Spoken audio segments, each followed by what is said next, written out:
Welcome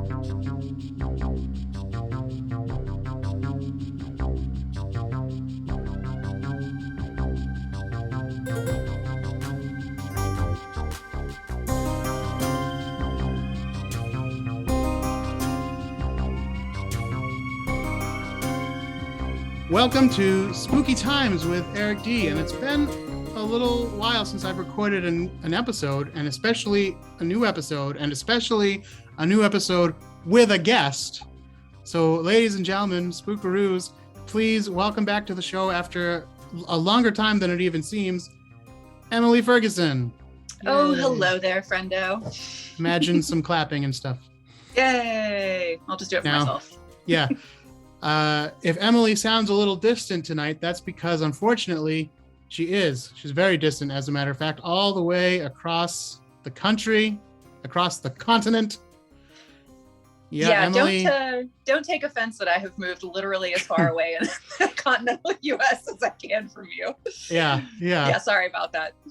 It was a sad day. It's still a sad thing, but at least we live in this modern age, and we're also accustomed to Zoom and other, ways to keep in touch now, thanks to COVID and all that kind of stuff. So at least we still have this, and Emily's still willing to do episodes. So here we are. Well, I'm basically now just your Pacific Northwest correspondent. So that's true. I live one block from the Peculiarium. It's actually the freaky but true Peculiarium, where they have a quote unquote life-size Bigfoot. Oh, well, as you know, I've been to the East Coast version of that. Oh, yes. But yeah, hopefully someday I'll make it out there and we can explore that together and just go on a Bigfoot hunt in general. Oh, yeah, absolutely. That's entirely necessary. The neat thing about Portland is that you can drive about 20 minutes and be in the middle of the wilderness. So yeah, we'll just have to do our own Sasquatch hunting. That's very good. But of course, tonight, that is not the subject at hand. We're not talking Bigfoot. Nope. We have something else to discuss, and I've got an example. What are we talking about? Because you actually I've got haven't an told me example right here. Just keep your eyes open. Oh, look out. It's a UFO for those of you who can't see. It's little green men. It's a flying saucer. Well, actually, this is a UFO, but not only a UFO. I got this from the dollar store.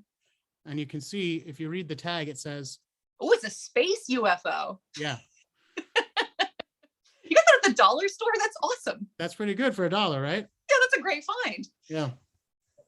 I always check out the toy section because you never know. You never know. Weren't we just talking about being grown-ups now? Yeah, I think we were, but I think we came to the conclusion that we're not somehow. Still checking the toy section at the dollar store for little things like that. As you said, good stuff. But yes, tonight our topic is UFOs, and one in specific. I don't think I said that right, but you know what I mean. Specifically, no, I think that's right. Yeah. We're going to be talking about the Morristown UFO. Have you heard anything about this? Does it sound familiar to you at all? I don't think so. Okay, it's a pretty recent one. It's from 2009. Oh, okay. Story. But before we get into it, let me remind everybody to check out spookyas.com. There you can listen to almost each and every episode, including the ones no longer available on your favorite streaming service. You can also find links to all of our social media. Most importantly, we are at Spooky Times with Eric D on Instagram. And you can also find us on Facebook at facebook.com/Spooky Times with Eric D. And there you can join our secret closed group of spookaroos to discuss things like UFOs and other stuff that people, might think you're a little bit of a weirdo for discussing as often or as hardcore as you do, but not us. We don't judge you. And this way, your potential employers and family members can't find out what you've been talking about on the internet.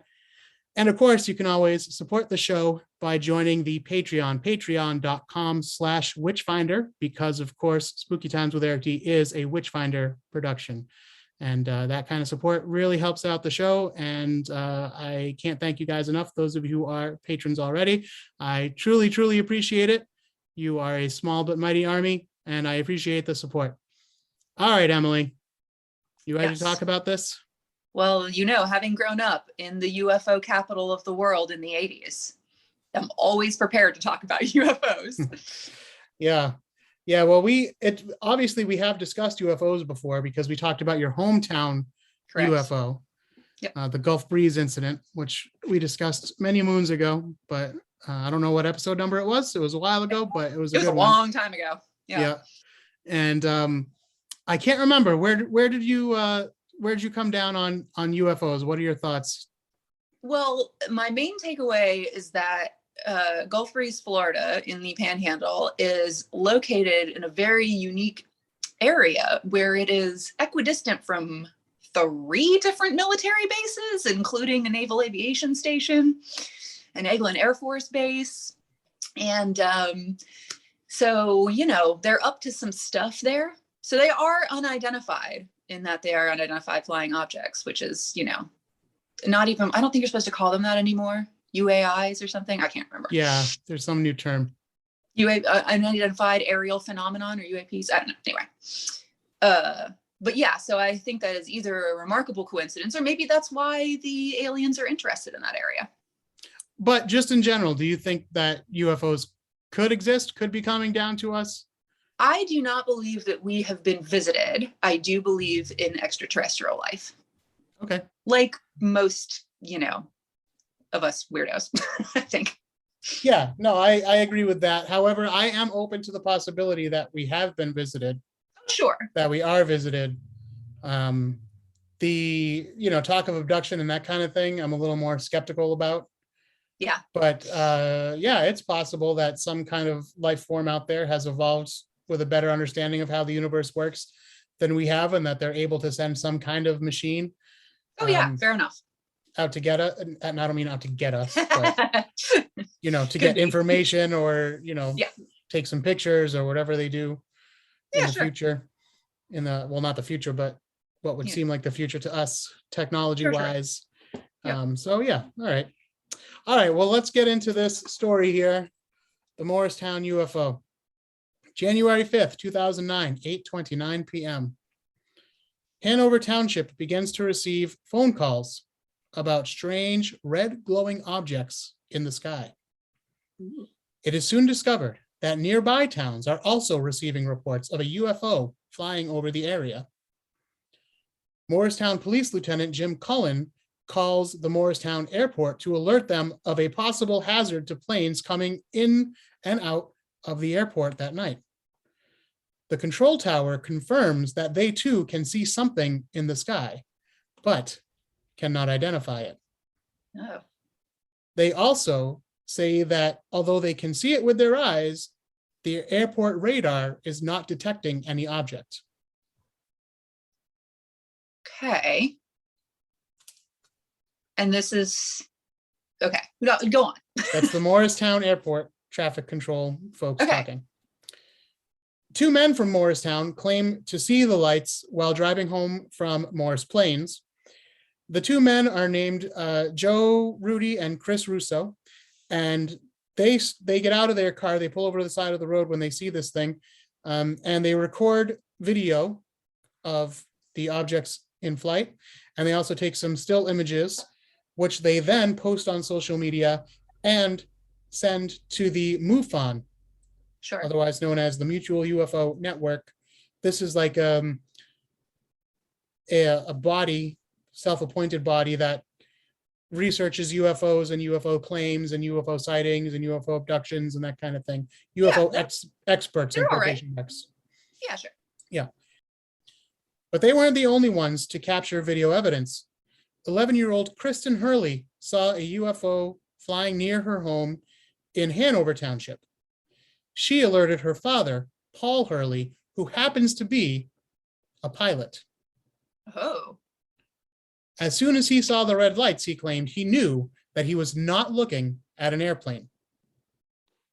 He took video of what he saw, and his footage would gain nationwide attention after it was broadcast on many news outlets, including Fox News.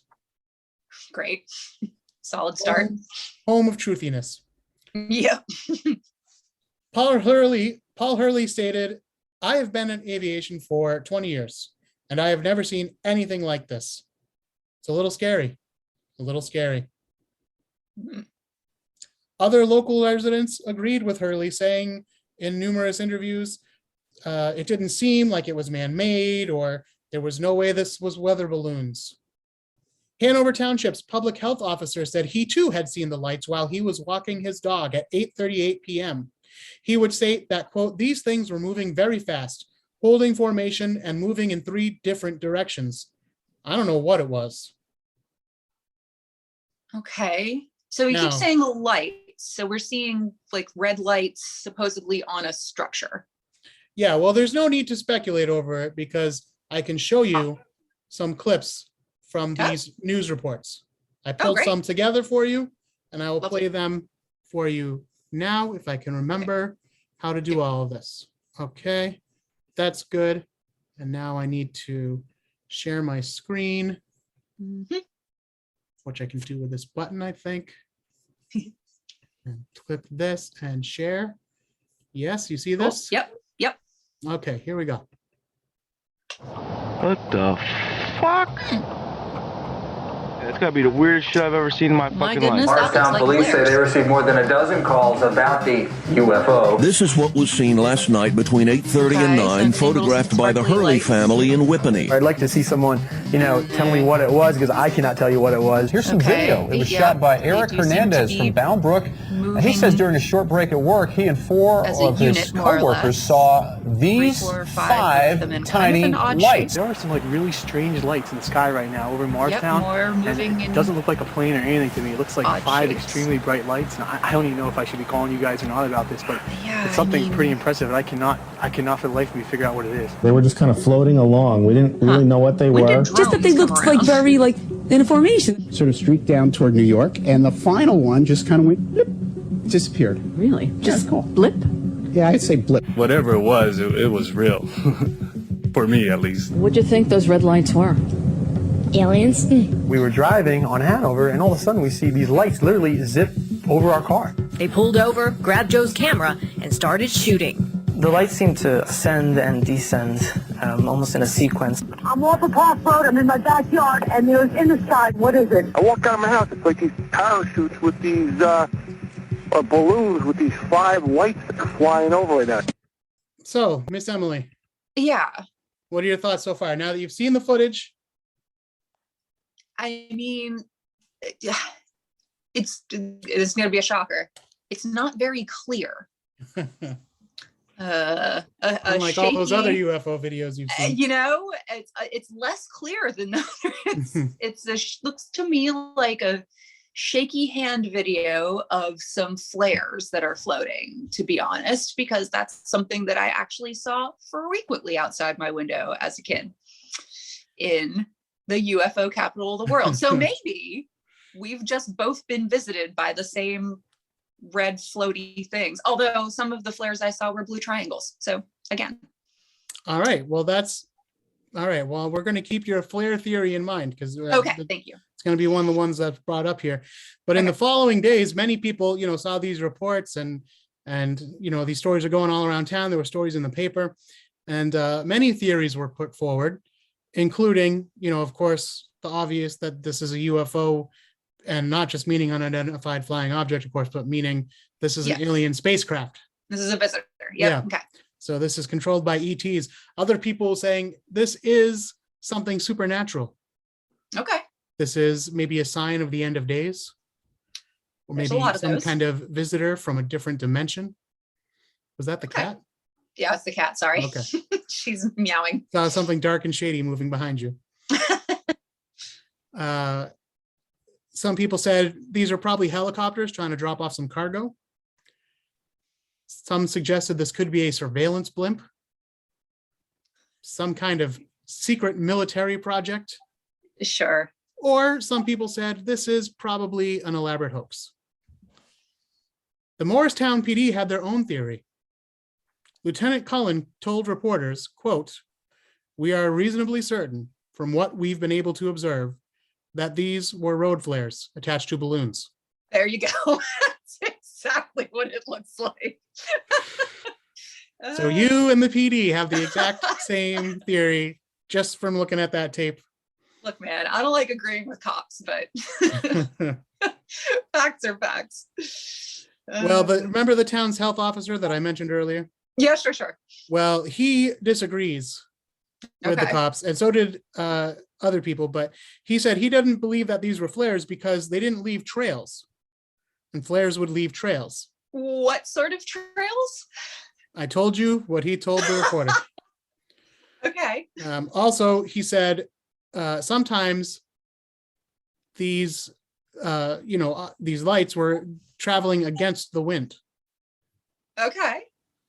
So now there's also a national television show that looked into this and came to the same conclusion. So I'm going to play that clip for you next now. Okay. Police say the unidentified flying object was nothing more than flares, a theory UFO hunters has already tested and proven implausible.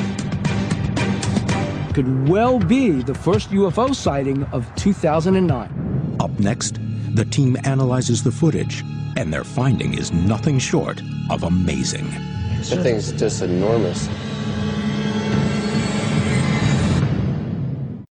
Oh, good. UFO hunters. So UFO hunters agreed there was no way this could be road flares. Nope. There you go. They done proved it. Oh, gracious. Yeah, they did some kind of test and proved that this was not plausible. I'm sure they didn't say possible. They said plausible. Yeah, okay, fine. Just, so when a high quality program like UFO Hunters takes it on, you've got it, and they're the most skeptical people in the world. They would never. They are. Well, one of them was always a skeptic until this thing happened. And then that's it. Yeah. Yeah. The local news contacted Peter Davenport, who was the director of the National UFO Reporting Service, and he had been since 1994. He was also the director of investigations for MUFON's Washington chapter. Okay. He stated that he didn't believe it was an aircraft. That's all that's noted. So that's a reasonable answer. He said that aircraft, according to FAA regulations, they need to have red lights on the ends of their wings. But, so this one obviously had red lights in more than one spot. If it was one, or it only had one red spot, if it was if they were individuals. So it probably wasn't a plane. Yeah. Okay. I mean, the configuration of the spots too doesn't indicate any particular shape at any point. Yeah, on different videos, they seem to be in a different shape. Usually it was kind of like a V shape, but... Well, it depends on the perspective, obviously. But it seems like if they're in a semi-random cluster and you see them from certain angles, they will look more like a thing. Yeah. Than others. But Emily, it'd be one thing if it was just this one night. Uh-oh. But it wasn't just this one night. Oh. It became a series of nights. Similar sightings occurred on January 26th, January 29th, February 7th, and the last and largest sighting on February 17th. Oh, shit. So throughout this whole time, all this kind of speculation continues. The news reports continue.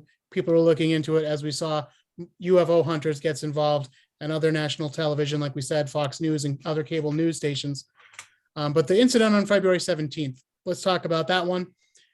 This time, instead of 5 red lights, there appeared to be 9 red lights in formation. Oh. And the federal aviation officials grew concerned because, again, these lights could interfere with local air traffic. Yeah, that's fair. So they were saying, like, whatever this is, it's kind of dangerous because, could be mistaken for something. And super bright lights floating around where people are trying to land a plane. Yeah. So Morristown air traffic controllers said that the object seemed to be flying at about 2,500 feet, which is very low. I was like, yeah, to me, I'm like, I don't know. I had to look it up. What does a normal passenger plane fly at? And they usually fly at an altitude of at least 30,000 feet. 30,000, right? Yeah, because they're like cruising altitude of 30,000, whatever. Yeah. Okay. Yeah. So this would be very low flying, 2,500 feet. Yeah. Witness Doran Visante reported that the object caused traffic to slow down on Route 80 in Denville at around 8:40 p.m. that night, as the motorists watched the lights fly over their cars. First, they were kind of scattered, and then they started to fly in a straight line. Some people got out and began taking pictures and all that kind of thing. And she said it was a really weird sight to see cars just stop on the highway to look at these objects and pull over and take pictures and that kind of thing. Yeah, that's almost weirder than the lights. Yeah. Another witness, Ray Vargas, said, if this is a hoax, it's a real good hoax. These were no flares. Again, he says, no trails. They were almost as if they were communicating with each other. Okay. I wonder what his basis for that assessment is. He said what he said. What more needs to be said? That's fair enough. The military, the FAA, Homeland Security, state police, and they all denied responsibility. Okay. They all said, we've got nothing going on in the area. It wasn't us. But the FAA and local prosecutors said, well, we're going to investigate this because it keeps happening. And, it's a danger. It's a public safety concern. So we're going to begin looking into this and conducting an investigation. Makes a lot of sense. And that was the end of the UFO appearances. Oh. They appeared no more. But that's not the end of the story. Because on April 1st, 2009, an article appeared in the online version of Skeptic magazine. Oh boy. The article was written by two men claiming responsibility for the Morristown UFO hoax. Oh. The two men's names? Mm-hmm. Joe Rudy and Chris Russo. Oh. Your memory's good. You'll remember they were the first witnesses we talked about. What are the chances? They claim that they did this to teach people to be skeptical and to show how easy it is to fool so-called experts. I mean, cute idea, execution a little shoddy. Yeah, I mean, that is kind of a dangerous thing, right? Even if you leave the planes out of it, which you shouldn't, because that is a legit concern. Who knows where these what might happen to the balloons? Oh yeah. Where the flares might end up landing on somebody's roof when they're lit or something. Totally, yeah. No, that's all sorts of things, or just distracting a motorist.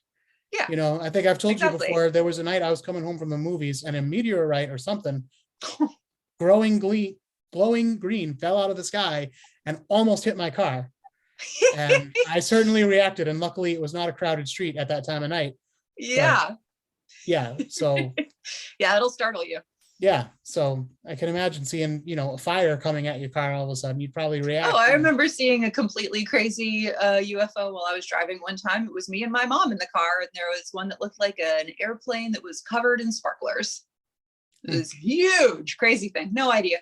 But it's just a very celebratory aircraft. That's all. Just something that happens in Florida, I guess.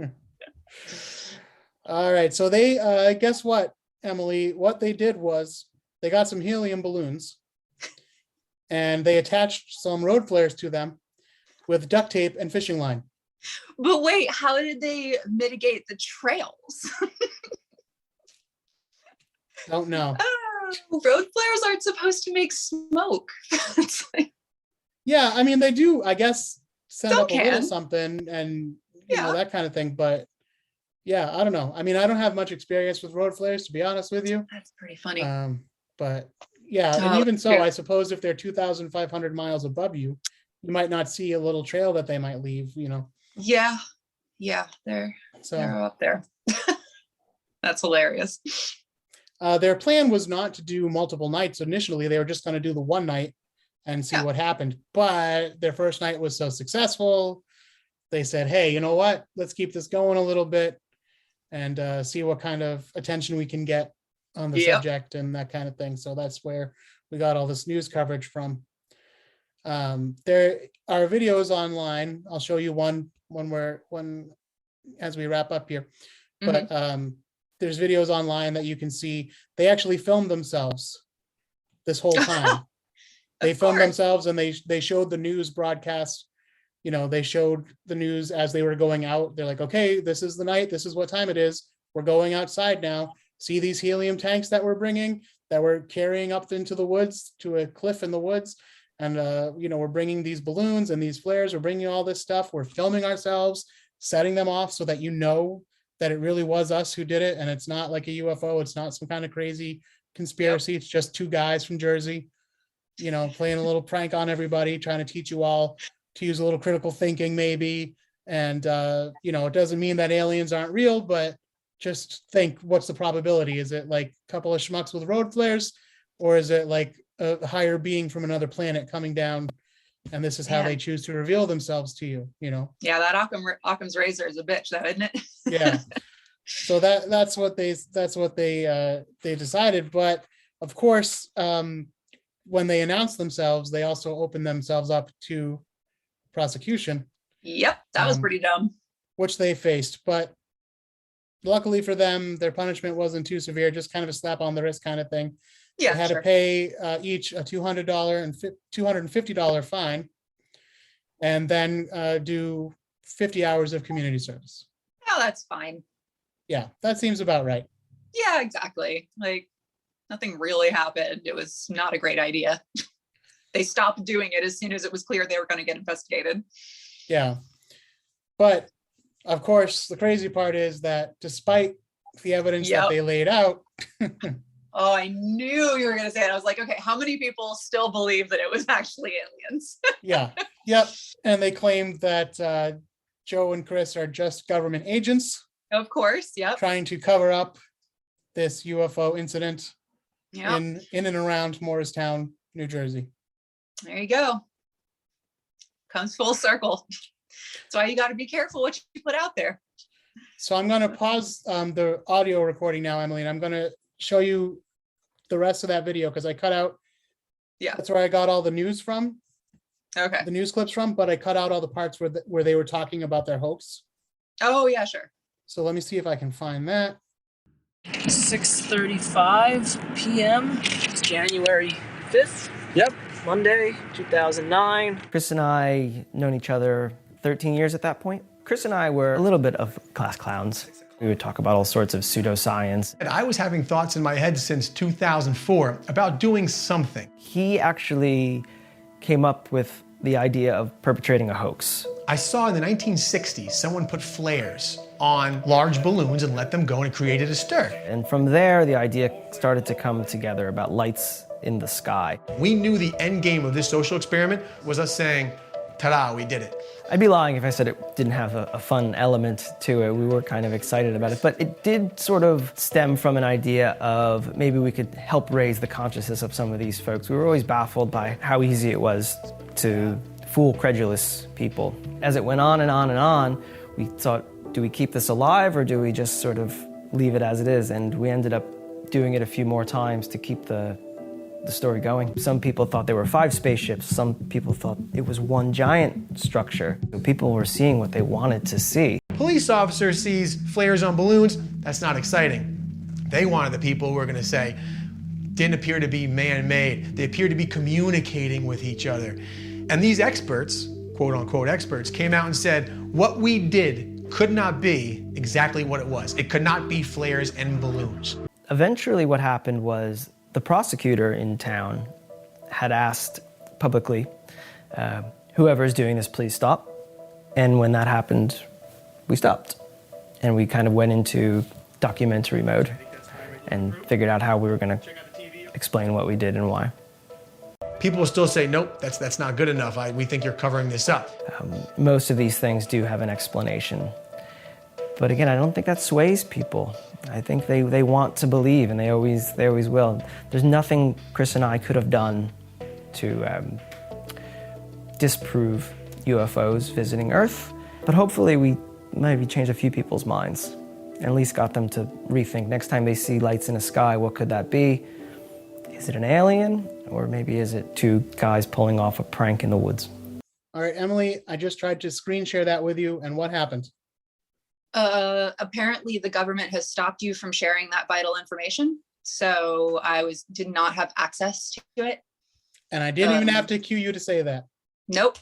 I just knew. See, Florida people know. Uh-huh. It's in your DNA, Emily, when you're fair, born and raised in Florida. I've been listening to a lot of Alex Jones recently. Well, no, I've been listening to a lot of Knowledge Fight recently, but Alex Jones is the feature of that one. And I'm a little conspiratorial. Yeah, well, like I said, I think it's bred into Florida folk anyway, no matter what. I know that you're very much so. We don't trust no government. Your household may be not a typical Florida household, but you're still a Florida household. So you just can't. It's in you in one sense. You can't take the panhandle out of the cow. No. Yikes.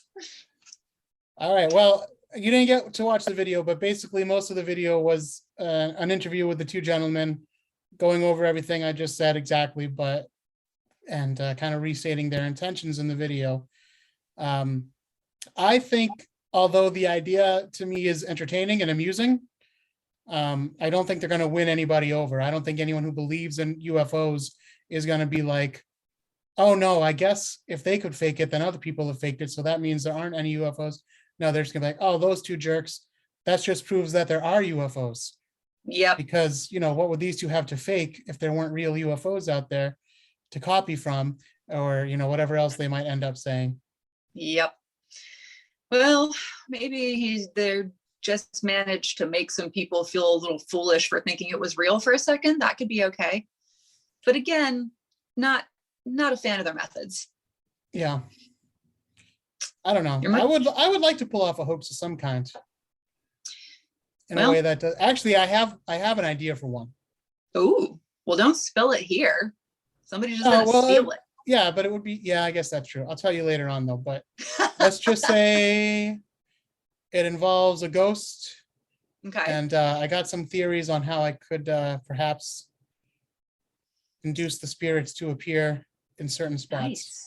Ooh, that's fun. I like that. Yeah. I've always figured I would fake a cryptid if I had to pick one. But yeah. But ghosts seem right up your alley.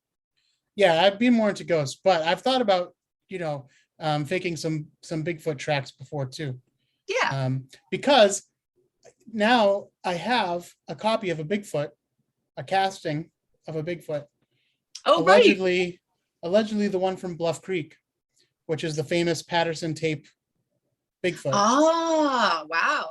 Okay. And it's really not much bigger than my own foot. Huh. And well, does that say something about Bigfoot not being named correctly, or do you have enormous feet? A little bit of both. I do have big feet for a guy my height. But there's different things you can do with life casting, which, as you well know, is something I've dabbled in. And there's different things that you can do to change the size of things. So I've always thought it would be fun to experiment with something like that, make my foot a little bit bigger even, and take a little walk somewhere. But of course, my area not necessarily known for its Bigfoot sightings. Although I bet if I looked online, I could find some in like Western Mass or Northern Mass for sure. or something like that. There's a lot of good forest, or even just like Vermont. Yeah. Well, that'd be a good birthday present for you. I could give you some fake Bigfoot feet. And go stomping around town. You could go running around. One thing that I have discovered about Portland, that wouldn't faze anybody. Yeah. We're very unfazed by interesting choices here. Which is fun. Bigfoot's here again? All right. Yep, pretty much. I'm like, all right, whatever. Yeah. All right, Emily. So that is the Morristown UFO story. It's a short story, but I thought kind of a fun story. It is. This is better than some of the terrifying episodes you've had me on before. So this is a nice, refreshing little jaunt. Yeah, listen, we got to mix it up sometimes. And Fatima doesn't like to do any episodes, to be honest with you. But she really doesn't like to do ones that are like honestly scary or spooky. That's fair. She prefers like, movie review kind of things. Oh yeah, that's good though. And Brian Tony, he's kind of all over the place. So him, so you're one of the few people I can bring up like, spooky topics with, but I still try to save the really hardcore stuff. I usually do by myself, but that LaPlante murder situation, the knock episodes, that one I had to share with somebody because like, that's a crazy story. And like, you need like, I don't know. You need that's somebody just one of those ones who reacts very strongly and usually with profanity. Yeah, I got you. Yeah. So no problem. Needed someone to share that one with. Yeah. And I'm glad it was you. Doing those are super crazy. I mean, that's kind of the thing that I consume as a suburban lady. So yeah, I'm up for those as well. But this is a nice little fun one, and I like it. It has a beginning and an end, more or less. All right, yeah. Like I said, if you guys want to see these videos, just go to YouTube and type in Morristown UFO. Vice has a video that they interview the actual hoaxers, and they show clips of their video of how they did it and everything. And yeah, it's very interesting to watch. It's very short, so not a long view. And yeah, I guess that's all. All right, so let me remind you guys again, Spooky Times with Eric D. You can find us at spookyas.com. Find us at Spooky Times with Eric D on Instagram and on Facebook, facebook.com/Spooky Times with Eric D. And I really hope that you will consider becoming a True Blue Spookaroo on Patreon, because there you have access to other little videos that I make. You get first glimpses sometimes, or sometimes there's videos that I'm thinking about making, and I'll put out kind of the raw footage or like the slightly edited footage on the Patreon. And who knows if it will ever see the light of day, you know, on a YouTube channel, whether it's the Witchfinder YouTube or the Spooky Times YouTube. Speaking of the Spooky Times YouTube, I'm going to be starting a second YouTube page for Spooky Times. We have one, but it's just an audio, you know, it's just the audio with the logo, and you can listen to the podcast on YouTube, which is a nice feature.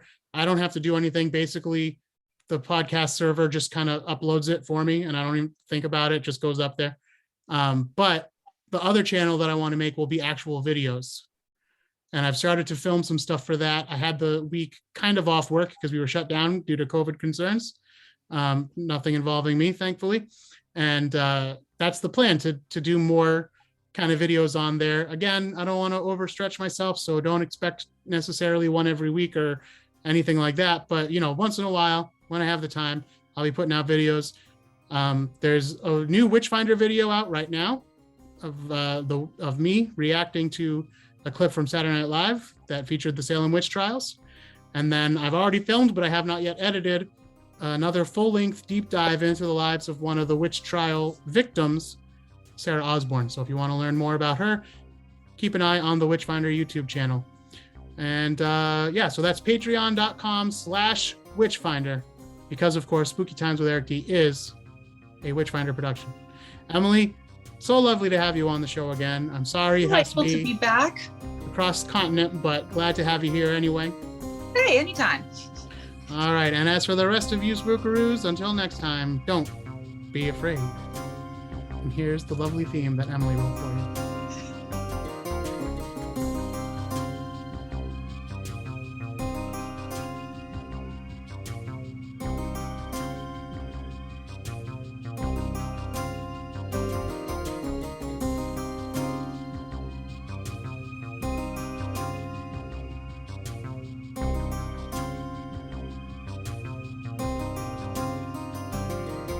Spooky Times is a Witchfinder production. So for now, better keep watching the sky, you know, in case more aliens show up to attack us with road flares. Go Jersey.